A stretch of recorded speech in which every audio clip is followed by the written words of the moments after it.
We interrupt this regularly scheduled live post-game show, which I'm guessing you're accustomed to. That's pretty much all we've been doing here for the last 2+ months. I like to bring on big-time guests every once in a while.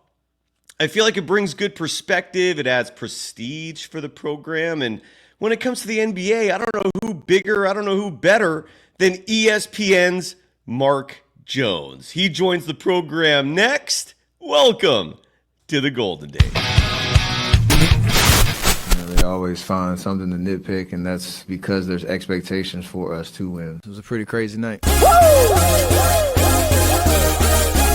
go. In a minute, I'ma need a sentimental man or woman to pump me up. Come on and break me off. 'Cause I get what I want and I like what I see.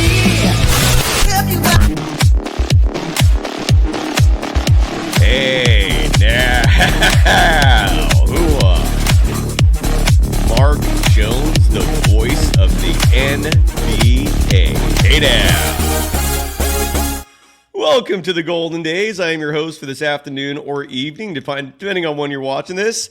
I'm on Threads and Instagram at Dog Wild. I'm over on Twitter at Surf Journalist. The program is on at least most social media platforms at Golden Days Pod. On Blue Sky, if I ever get active on there, the show and me were synonymous. It's at Golden Days because some a-hole out there took my handle that I love, my beloved handle at Dog Wild. Anyways, you're not here to hear about my social media handles. You're here to listen to and watch, if you're on YouTube, the voice of the NBA, Mark Jones. Before we get to Mark, I got to give some love to our sponsors, the folks who are thankfully, proudly supporting this program.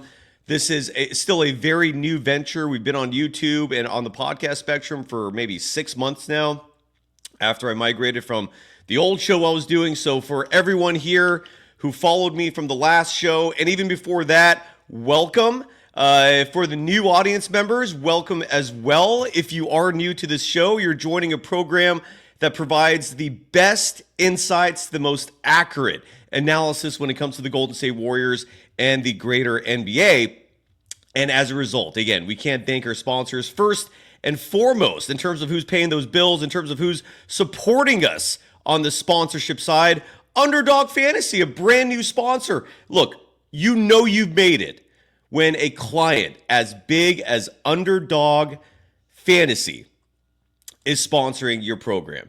And if you click that QR code right there, you will be taken directly to a link that will help you either download the app or sign up. And what you got to do once you have that app is use the promo code GSW. Yes, the promo code GSW is assigned exclusively to our program because Underdog Fantasy recognizes the Golden Days as the program representing Dub Nation, as the program that is the go-to spot covering the Golden State Warriors. So make sure you use the promo code GSW or click the QR code for a free pick and up to $1,000 in bonus cash. And the premise of Underdog is very simple.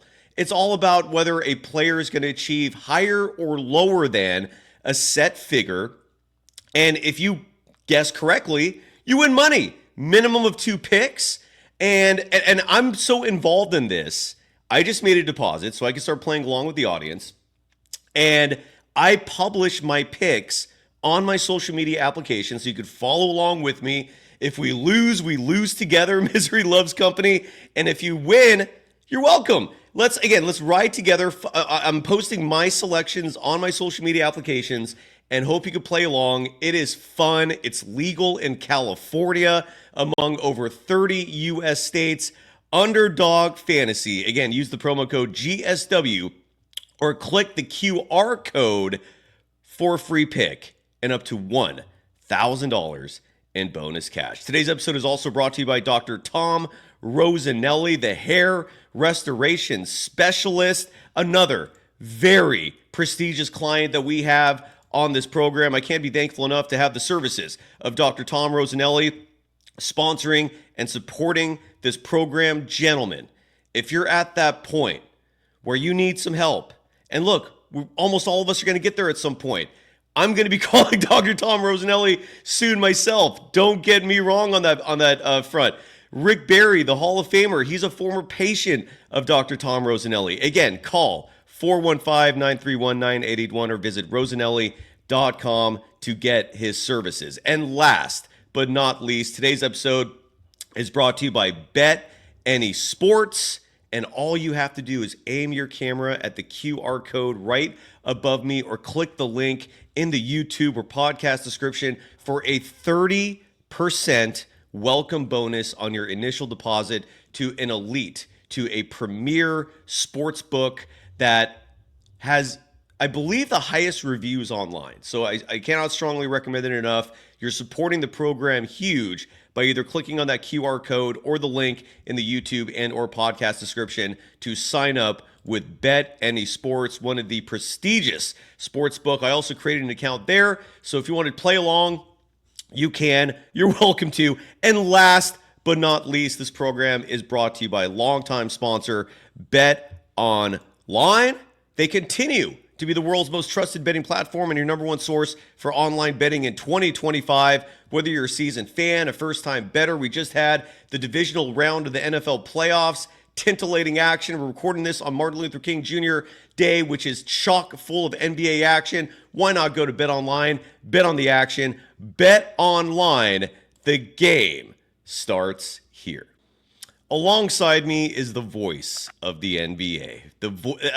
You're a lyricist when it comes to NBA play-by-play. I mean, I always revere seeing comments on like social media or talking to people, just recapping the verbiage you use for your broadcast. It is spectacular, sir. You are you represent the pinnacle of broadcasting, and I'll leave it at that.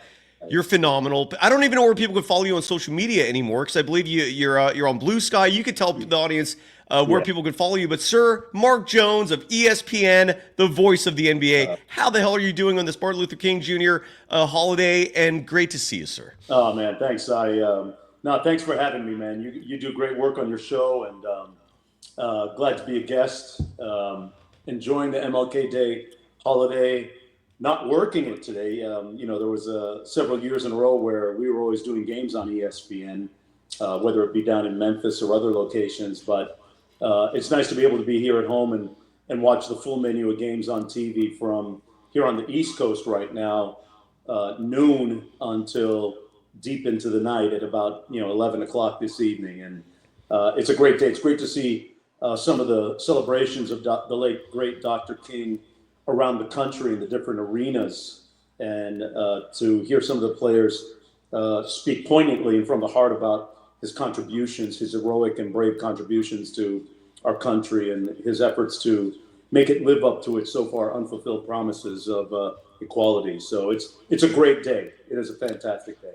Absolutely. And we're recording this on Martin Luther King Jr. holiday, right before the Warriors take on the Celtics. And if people happen to be watching this during the game, your daughter Sophia joins me every Monday, and she is killing it. On a side note, I don't know how proud you are. I'm proud of her. I was a former professor. To see her progressing each week, I commend her for the work she's doing, and she deserves it. So kudos to Sophia. Great job, sir, on that front. And again, if you're watching this during the Warriors Celtics game, she'll be joining me for the post game show live. But she had good schooling. She had really good schooling at San Jose State in your class. Thank you. I would say the parenting is where it all starts. But thank you. That's very kind of you. But I'd be remiss if I didn't bring up the Warriors in a conversation with you, simply because Dub Nation is in a frantic frenzy of panic, of anxiety right now. Like the team is a game above 500, if I have my stats correct. They've been lingering around 500 for a long time. They're clamoring for a trade, myself included. You've been around the NBA for a very long time. What is your perspective on the current Warriors situation at the midway point of the NBA season? It's weird. It feels like, you mentioned their record, right? And it feels like, the Warriors are 21-20 right now, beginning the day in the 11th spot in the Western Conference. So it feels like the entire conference outside of OKC, Houston, and maybe Memphis, feels like everyone else is hovering right around 22-20, 21-19. That whole, if you look at from from 5 down on the way to 11, even 12, where San Antonio is, there's a cluster of teams. And, as for the Warriors, Quandary, their fantastic start feels like it was last season. I mean, so much has transpired between then and now. And, the thing that concerns me the most if I'm a Warriors fan is just the mileage on Steph and his ability to be able to be at peak Steph for these last, 40 games of the NBA's regular season. And they're going to need every bit of it at this point. In this second apron world that we live in, the ability to make an impactful trade right now, I'm not so sure what's going to happen. I think it could be something on the periphery, but, there have been a lot of names thrown around. Mike Dunleavy has his work cut out for him because to be able to move a significant piece around the chessboard and get one back and then look at luxury tax / second apron implications is going to be a tough job. And, I'm not sure exactly where the help is going to come from. I just don't, and then, Draymond and Steph have both missed kind of, I guess you call it significant time. And those guys are the pillars. The early boost that they were getting shooting-wise and scoring-wise from Buddy has kind of pulled back and regressed to the mean a little bit too. So, they got a tough sledding ahead for them. They do. I asked, NBA Hall of Famer Rick Barry's a weekly guest on this program. Between you and him, I think when it comes to prestige, this show's nailed it. But the reason why I bring his name up is because I asked him, and I'm going to ask you this as well, whether or not you think those first 15 games were a fluke. And I know you mentioned that it felt like a lifetime ago. I'm paraphrasing. I don't think that's what you said exactly, but I hope I got the gist. But in your opinion, I don't believe that was a fluke. I think there was something there. I get what you're saying as well, that it was a long time ago, but it's mostly the same players. It's mostly the same team. What do you think has happened since then? And do you think the Warriors can recapture that magic? Man, the league's better when Golden State is playing elite basketball. I'll say that first. I don't think it was by chance that they started off 12-3 or whatever it was. And it was correct. Exactly that. Monster, yeah. I think what we saw was probably the mileage begin to add up and Father Time weigh in on Steph and on Draymond in particular, both those guys. So I'm not sure where or how they recharge. I think there's still another run in this group. But by the time they make the run, they might look a little bit different post-deadline or post-All-Star because I'm not sure where it's going to come from with this personnel grouping. I just don't. Yeah. All I will say is your colleague at ESPN, Ramona Shelburne, nailed it because about a week and a half ago, these post-game attributions from Stephen Curry and Steve Kerr were making the rounds. It sounded like there was a white flag being waved. And I felt like I was the only person who noticed what Shelburne was saying on ESPN's daily program, NBA Today, which was that Stephen Curry was playing the media game and sending a message to teams not to try to fleece them, not to pretend that they're so desperate. And there's a report that the Brooklyn Nets want 2 first-round picks for Cam Johnson. There's a report that the Wizards want a first-round pick for Jonas Valanciunas. All I will say is this, and tell me if you think I sound crazy. If it comes down to a 2031 first-rounder, give that up to help Steph. That's all I'm saying, if that's what it comes down to. Any final thoughts on that topic? I'm with you on that because, draft picks are guys who are, juniors in high school right now or sophomores in middle school, whatever, 2031, 6 years out, whatever that is. But, when you have a chance, and anytime you have Steph and Draymond, you have a chance, you're obligated as a front office to do all you can to do it. I'm of the Pat Riley school of immediacy versus draft picks and free agency. I lean, like Riley always has historically, to winning now and worry about paying the mortgage later. Because you can figure that out. But while you have a historically great player like Steph Curry, you have to worry about winning now and worry about the mortgage later. And hey, listen, if it's a 2031 pick, I would do it. I wouldn't, I agree what Steph was saying to the media, and that we have to leave this organization in a good place when we're done.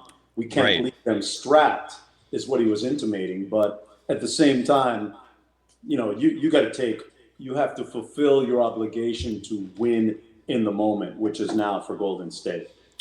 Totally. And the messaging was also a really positive encouragement for the current young players whose names are being floated around in these trade rumors. It was just crazy to me that so many people took those words as them just giving up. And I just wanted to give your colleague Rona Shelberg credit for that. And there was a bigger message there at play. But, folks associate you primarily with ESPN. A lot of people may not know this, that you're also the voice of the Sacramento Kings. Right. And they've been in the news because former Warriors assistant Mike Brown was let go. And again, you could have your opinions on that. A lot of people did, I think rightfully so. But since that happened, since Doug Christie took over on an interim basis, and I think he still has that interim tag, they've been on fire, Mark. What is it a coincidence? You're there. I'd love to get your opinion on what happened. And go ahead, sir. Sorry. It's pretty amazing, Sabi. This Wednesday on ESPN, Wednesday night, 10 o'clock Eastern time, where Warriors actually play against the new-look Sacramento Kings with Doug Christie as the interim head coach. And I'm going to have the chance to call that game, which is going to be a lot of fun. I would say this: you have to begin with the indisputable fact that Mike Brown indelibly changed the landscape in Sacramento, because he was the coach that choreographed them to snapping that odious 17-year drought between playoff appearances. That's the starting point for everything. 48 wins in year one, 46 in year two, despite the fact that Malik Monk and Kevin Huerter were injured down the stretch. That could have been potentially a 52-win season and not getting eliminated by the Pelicans in the play-in and another playoff spot. Having said that, I think Mike did such a great job, and he was looking forward, so much so that he was building something for the playoffs with the Sacramento Kings.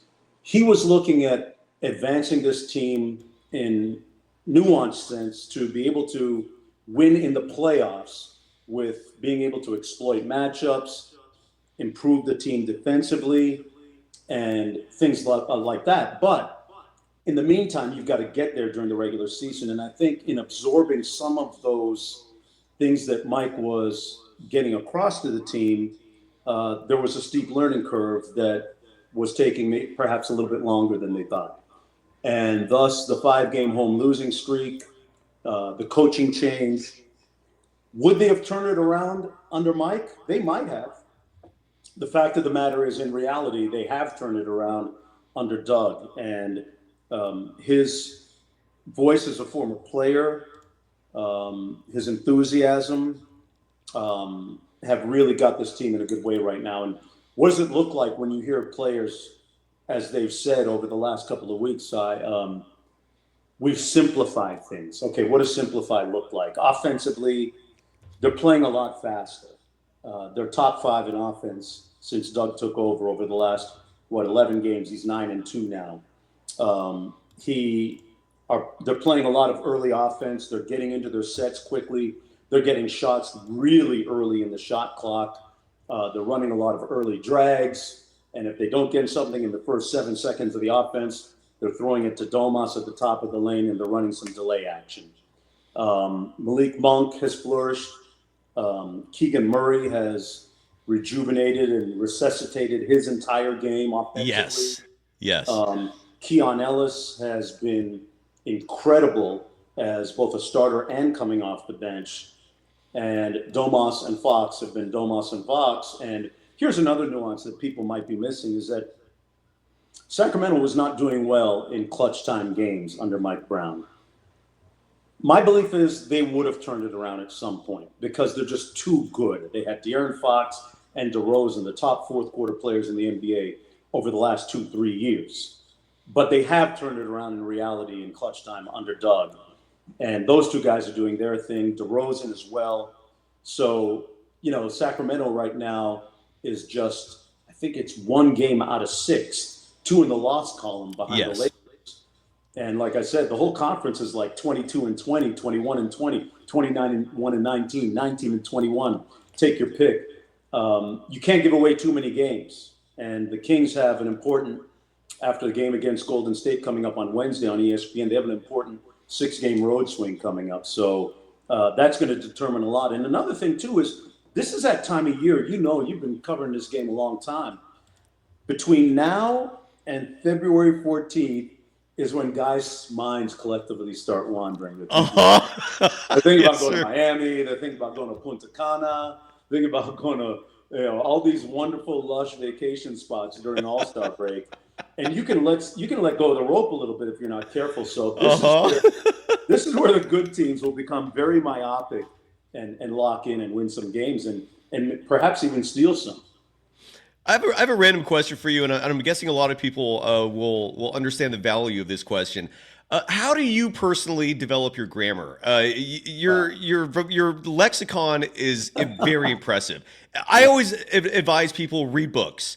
It's exercising the mind. You're just learning new words there, especially if you're doing it on a digital thing. You can look up words that you're not familiar with. But what is your secret? That's it. I make sure that even during the course of a busy NBA season, I have a good novel that I like to travel with and read. And every time I run across a word that is new to me, I'll catalog it in my phone in the notes. And I'll look it up and write down the definition. And after a while, you've got pages full of notes. And sometimes, I'll be intentional about trying to use those words, whether it be in casual conversation.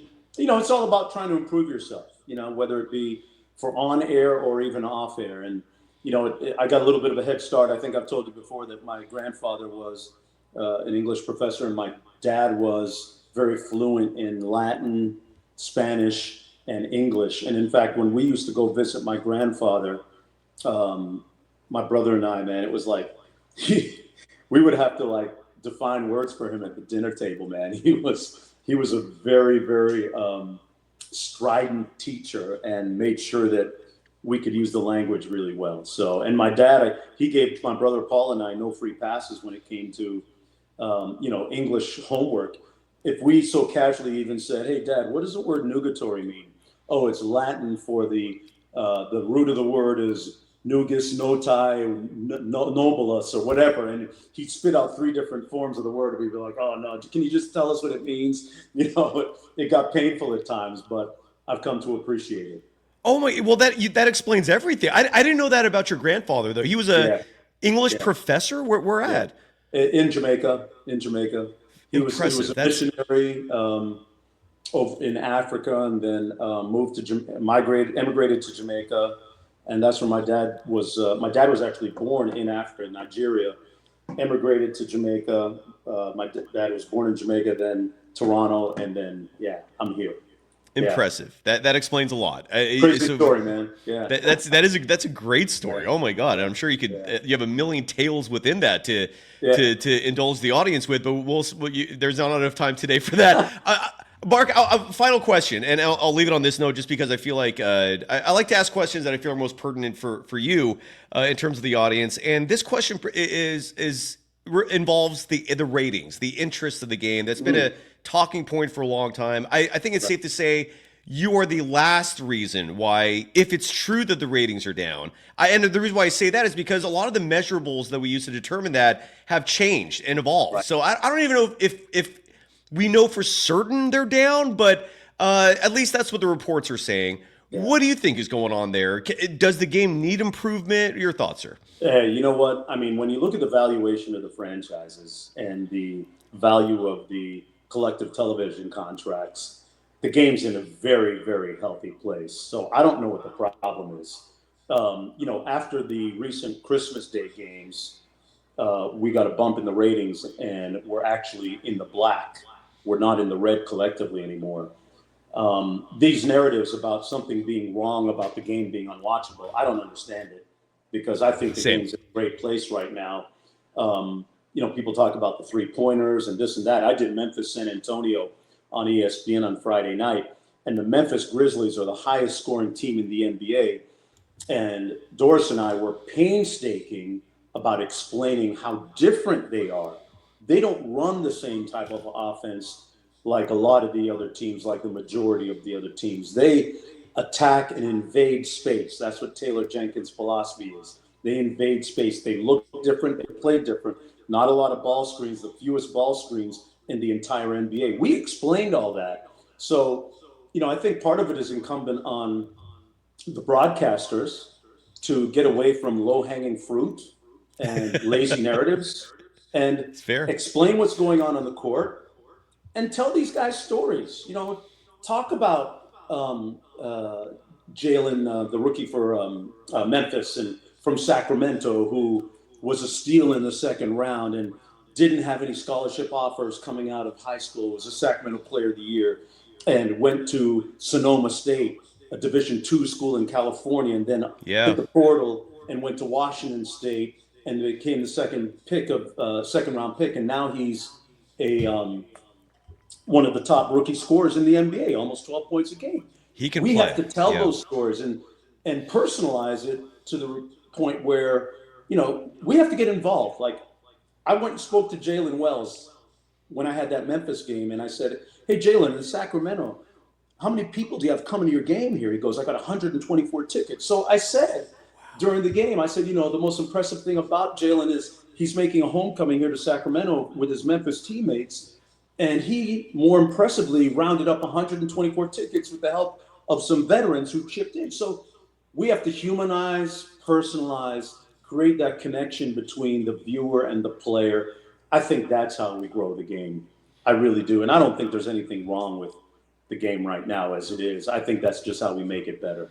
I wholeheartedly agree. And I'll leave on this note in terms of connecting with the fans. How can people connect with you these days? Are you still on social media? Because Twitter's become a very toxic place. I understand if you've left. I'm not on Twitter anymore. It's I haven't been called profanities and the N-word for 2 months being on Blue Sky. So I am on Blue Sky for life. Speaking of reading books, there's a great book club on there too. It's a very people like to read books over on Blue Sky. So I'm over there at Mark Jones ESPN, and there's a great basketball community over there too that is loving and inclusive, and they talk hardcore basketball, X's and O's and tactics, and so it's fun. That's where you can find me most of the time. I think it's time for me to get on Blue Sky as well. My handle's @GoldenDaze, just like the name of the show. But there's 3 of them now, Mark. It's like Twitter. I've been on Threads. It's like I don't know what. It's a lot. It's a lot. Yeah, but I hear what you're saying. Instagram too, but I don't really. Instagram's just for pictures once in a while. I don't really post there. But Blue Sky's growing. There's a lot of the NBA community that's over there. I think you'd enjoy it. Yeah, I love it. Well, you'll see me there. I'll follow you, sir. And again, @Mark Jones ESPN on Blue Sky. Anything else you want to promote as we wrap it up here? No, just looking forward to Wednesday night's game on ESPN. Doing that game, and I'm going to be interested to see.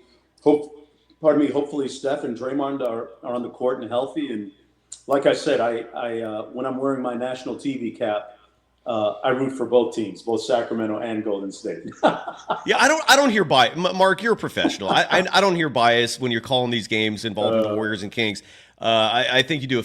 You're obviously the elite premier broadcaster in the NBA, the best of the best. It's an absolute honor to have you on this program, sir. And I want to let the audience know, who's probably mostly Warriors fans, they're 8th in defense, and this is a huge reason why I'm not waving a white flag. I think there's still hope there, but like you said, there's a cluster F-bomb in the Western Conference. The moment you get past those top 3 teams, it's anybody's game. And OKC, I feel like, is modeled almost to the T in terms of what the Warriors have been doing. So I don't see them as this like insurmountable force that the Warriors can overcome, but I also think the Warriors need to do a trade or two. And then your Kings are right back in the mix after a weird start. Doug Christie's a former color commentator, just like Steve Kerr was. So I remember hearing him, and it's a lot going on. It's exciting. This is not boring. No. The Western Conference is going to be a crazy sprint to the finish line. It's going to be interesting to see how these respective teams land the plane at the end of the regular season in that second weekend in April. And I fully expect and hope that Golden State will be right there in the middle of the mix, because I can't get enough Steph Curry watching him do what he does. I just I hope that they can rediscover the strength in numbers that they had for the first 15 games of the regular season, because I don't think it was smoke bombs and mirrors. I really don't. I agree. And you mentioned defense, like Jerry Stackhouse, I think, has done a fantastic job running the team's defense this year. That's one of the least talked about things, I think, league-wide, is that in his first year on the bench, he's made a real huge impact in how they play things. And, you know, if you've got that kind of anchor, you're always going to be in the game, right? Yes, sir. Yeah. Yes, sir. Mark Jones. Look at that. I'm always just giddy when you come on the show. Thank you, sir. And we'll Dub Nation, we'll see you Wednesday when you're calling the Warriors and the Kings on ESPN. Thank you, sir. Thank you so much. You got it. We'll do it again soon. And happy Martin Luther King Jr. Day as we all observe this holiday. Thank you. And that was the voice of the NBA, Mark Jones. I cannot thank him enough for joining the program. Again, we're recording this on Martin Luther King Jr. Day, but I feel like the entire show was it lacked time sensitivity. So regardless of when you watch it, at least for the next week or two, it should be pertinent and great. If you're watching this again before Warriors-Celtics postgame, you'll catch us, myself and Sophia Jones, immediately following the action. Otherwise, yeah, hope you're subscribed. Hope you're hitting that like button because apparently the algorithm likes it. Thank you as always. We'll be back at this soon. Bye-bye.